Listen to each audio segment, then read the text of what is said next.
Guys, स्वागत है आपका फिर से एक नए वीडियो में। गाइस 26 अगस्त 2025 की एक और थर्ड पीआरसी से रिलेटेड लेटेस्ट न्यूज सामने आई है और आज इस वीडियो में आपको उस न्यूज के बारे में बताने वाला हूं। ठीक है, तो गाइस आज बताऊंगा आपको कि जो बीएसएनएल है, जो अपने कर्मचारियों से जुड़ी एक पेंशन योजना चलाई थी उन्होंने, जिसका नाम है एसएपी, सुपर एन्युएशन पेंशन सिस्टम। ठीक है, तो उसको राष्ट्रीय पेंशन योजना में बदलना चाहती है। ठीक है, अब यहाँ पर सवाल आता है कि क्यों बदलना चाहती है, या फिर जो बीएसएनएल ने सुपर एन्युएशन पेंशन सिस्टम जो बनाया था वो क्यों बनाया था।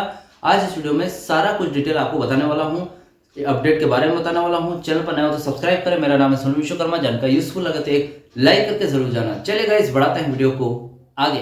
देखिए गाइस, यहाँ पर अपडेट है 26 अगस्त 2025 की, जहां पर क्या अपडेट में बताया गया है, चलिए जान लेते हैं। दूरसंचार कंपनी भारत संचार निगम लिमिटेड अपने सीधे भर्ती किए हुए कर्मचारियों के लिए एक सुपर एन्युएशन पेंशन को राष्ट्रीय पेंशन प्रणाली में बदलने का विचार कर रही है। ठीक है, अब जैसा कि मैंने आपको वीडियो के फर्स्ट में बताया दिया, इस बदलाव का उद्देश्य कर्मचारियों को बेहतर सेवानिवृत्ति लाभ प्रदान करना और यह केंद्रीय सरकारी कर्मचारियों के लिए पहले ही किए गए इसी तरह के बदलाव के अनुरूप है। ठीक है, अब देखिए यहाँ पर क्या है कि भारतीय गवर्नमेंट है, उन्होंने अपने सेंट्रल ऑफिसर के लिए भी एक ऐसी ही योजना निकाली थी। ठीक है, तो उस योजना, जो पुरानी योजना थी, उसको नए में उन्होंने भी बदला था। ठीक है, तो इसी की तरह ही बीएसएनएल भी अपने पुराने कर्मचारियों को, जो अपने कर्मचारी है, उनकी जो पुरानी योजना है पेंशन योजना, जिसको एसएपी बोलते हैं, ठीक है, सुपर एन्युएशन पेंशन सिस्टम, उसको बदलकर राष्ट्रीय योजना, जिसको एनपीएस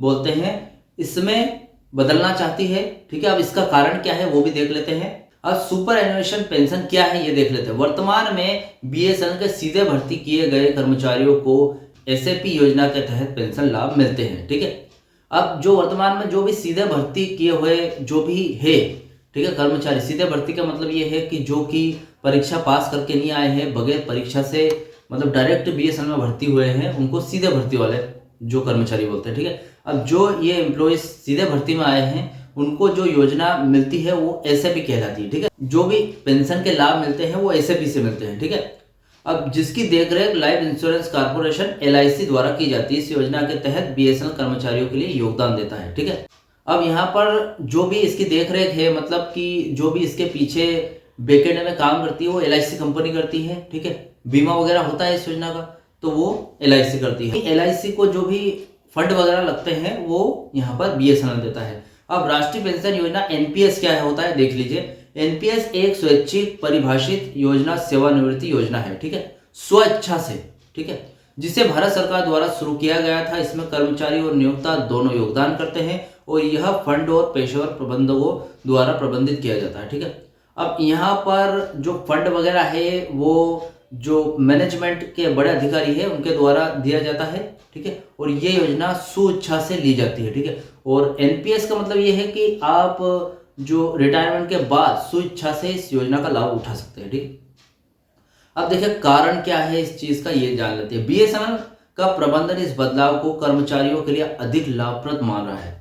अब देखिए यहाँ पर मैनेजमेंट खुद ही ये चीज बोल रहा है कि ये जो बदलाव किया जा रहा है, ठीक है, यहाँ पर जो एसएपी योजना से एनपीएस में बदला जा रहा है आपको, तो ये लाभदायक हो सकता है बीएसएनएल कर्मचारियों के लिए। एनपीएस में निवेश पर रिटर्न बेहतर हो सकता है। अब इसका एक प्रमुख कारण यह हो सकता है कि एनपीएस में निवेश पर रिटर्न बेहतर हो सकता है, जिससे कर्मचारियों को सेवानिवृत्ति के बाद अधिक राशि प्राप्त हो सकती है। ठीक है, अब यहाँ पर बताया गया है कि अगर आपकी आयु पूर्ण हो जाती है, ठीक है, तो एनपीएस मिलता है रिटायरमेंट के बाद और एसएपी मिलती है रिटायरमेंट के पहले। ठीक है, तो आपने अपनी आयु पूर्ण कर ली है, जितनी भी आपकी रिटायरमेंट के पहले थी, जॉब की जितनी भी सीमा थी, जितने भी यहाँ पर साल थे, वो कंप्लीट कर लिए। उसके बाद जब रिटायरमेंट होगी तब आपको एनपीएस मिलेगा। तो एनपीएस में बीएसएनएल मैनेजमेंट का मानना है कि लाभ थोड़ा ज्यादा होंगे। ठीक है,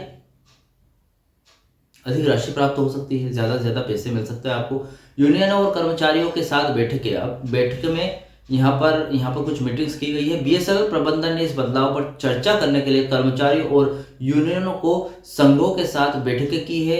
इन बैठकों में एलआईसी के प्रतिनिधियों को भी बुलाया है ताकि वे एसएपी से एनपीएस में बदलाव के फायदे और नुकसान के बारे में बता सके। ठीक है, अब देखिए यहाँ पर जो बीएसएनएल का मैनेजमेंट है उन्होंने यूनियन संघों के साथ कुछ बैठकें की है, कुछ मीटिंग्स वगैरह की है। इनमें क्या है, एलआईसी के जो मेन अधिकारी उनको भी यहाँ पर बुलाया गया। अब क्यों बुलाया गया है, क्योंकि जो एलआईसी के अधिकारी है वो एसएपी के पेंशन योजना के साथ डील करते थे, ठीक है। अब यहाँ पर एनपीएस में जब लागू किया जा रहा है, इसको बदला जा रहा है एसएपी को, तो एसएपी से एनपीएस जा रहा है, ठीक है। तो एनपीएस एलआईसी के अंतर्गत नहीं आता है, तो एलआईसी के जो अधिकारी है वो एनपीएस जो पेंशन योजना है उनके बारे में भी थोड़ा समझ सके, उनके बारे में कुछ यहाँ पर जान सके, इसलिए उनको भी बुलाया गया, ठीक है। फायदे और नुकसान के बारे में जो भी हो। यूनियनों की प्रतिक्रिया क्या है आप देखते हैं। कर्मचारी यूनियनों ने इस बदलाव पर अपनी राय व्यक्त की है। उन्होंने प्रबंधन से इस बदलाव के बारे में विस्तृत जानकारी का अनुरोध किया है ताकि वे इससे सभी पहलुओं पर का मूल्यांकन कर सके, ठीक है। अब जो यूनियन है उन्होंने क्या बोला है इस बात पर, उन्होंने क्या है मैनेजमेंट से ये अनुरोध किया है कि भैया इस मीटिंग में जब भी यूनियन और संघ ने भाग लिया था तो उन्होंने मैनेजमेंट से अनुरोध किया है कि जो भी इस चीज से रिलेटेड है, ठीक है, एनपीएस जो नया आप लागू करने वाले हैं, नया बदलने वाले हैं एसएपी से, तो इसके बारे में हमें पूरी जानकारी दे दे ताकि हम उसका मूल्यांकन कर सके, ठीक है। जितना भी हो सकता है, क्या क्या लाभ बीएसएनएल एम्प्लॉइज के हक में आते हैं, ठीक है। अब यहाँ पर सरकारी डिसीजन क्या है वो देख लेते हैं। गवर्नमेंट का डिसीजन, भारत सरकार ने पहले ही केंद्रीय सरकार कर्मचारी जो कि गवर्नमेंट ऑफिसर्स है के लिए यूनिफाइड पेंशन स्कीम यूपीएस से एनपीएस में एक बार एक तरफा बदलाव की सुविधा प्रदान की है, ठीक है। अब यहाँ पर केंद्रीय कर्मचारी है उनकी भी बातचीत हो रही है। यहाँ पर सरकार ने एक पहले ही ये निर्णय ले चुकी है कि उनका जो पुराना था यूपीएस योजना थी उससे बदलकर एनपीएस में उन्होंने ये सुविधा जो केंद्रीय कर्मचारियों हैं उनको प्रदान की थी, ठीक है। अब बीएसएनएल ने यह कदम इसी सरकारी फैसले का अनुरूप लिया। अब बीएसएनएल ने जो गवर्नमेंट का जो फैसला था, गवर्नमेंट जो केंद्रीय कर्मचारियों के पक्ष में लिया गया था, तो उसी के अनुरूप ये फैसला अपने कर्मचारियों के लिए ले रही है बीएसएनएल। अब यह बदलाव अभी भी विचाराधीन है। इस पर अंतिम निर्णय सभी संबंधित पक्षों के साथ विचार विमर्श के पास लिया जाएगा।